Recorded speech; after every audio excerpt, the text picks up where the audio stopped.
ट्रेडमिलवर धावणं किंवा चालणं किंवा नॉर्मल वॉक शरीरासाठी नेमकं चांगलं काय? बऱ्याचशा लोकांना वाटतं की ट्रेडमिलवर चाललं की आपले पाय खराब होतील, आपले गुडघे खराब होतील. हं. पण ते चुकीचं आहे. ट्रेडमिलवर चालणं आणि नॉर्मल चालणं याच्यात एक महत्त्वाचा फरक आहे. तुम्ही ट्रेडमिलवर चालायला लागता ना, तेव्हा तुमची ट्रेडमिल एका फिक्स स्पीडला फिरत असते आणि तुम्हाला तुमची बॉडी ट्रेडमिलला मॅच करायला लागते. हं. तुम्ही जर तुमच्याकडे बघितलं की तुम्ही रस्त्यात नॉर्मल चालायला सकाळी मॉर्निंग वॉकला गेलात, तर मॉर्निंग वॉक पूर्ण अर्धा तास तुम्ही एका स्पीडने चालत नाहीत.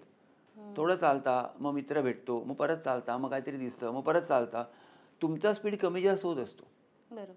ह्याच्यात तुम्ही एका स्पीडने चालत असता.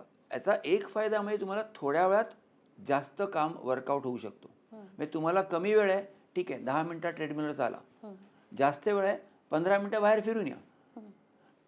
ओव्हरऑल एक्सरसाइज तेवढीच मिळेल. हं. ट्रेडमिलवर चालण्याने गुडघे दुखत नाहीत.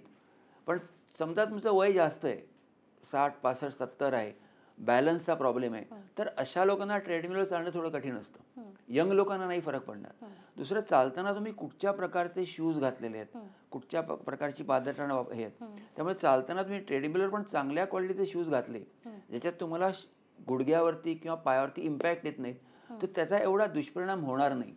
ओके. आणि सर्वात महत्त्वाची गोष्ट म्हणजे तुम्हाला आपण मुंबईत राहतो आणि तुम्ही म्हणाल की डॉक्टर माझ्या घराच्या पुढे जागाच नाही, एक मोठा रस्ता आहे, भरपूर गर्दी असते, रात्री 12पर्यंत ट्रॅफिक असतो, चालणार बरोबर. कुठे मी? आणि बरोबर. हे खरोखर शक्य आहे, कारण मी दादरला राहतो, तिकडे बाहेर खूप गर्दी असते.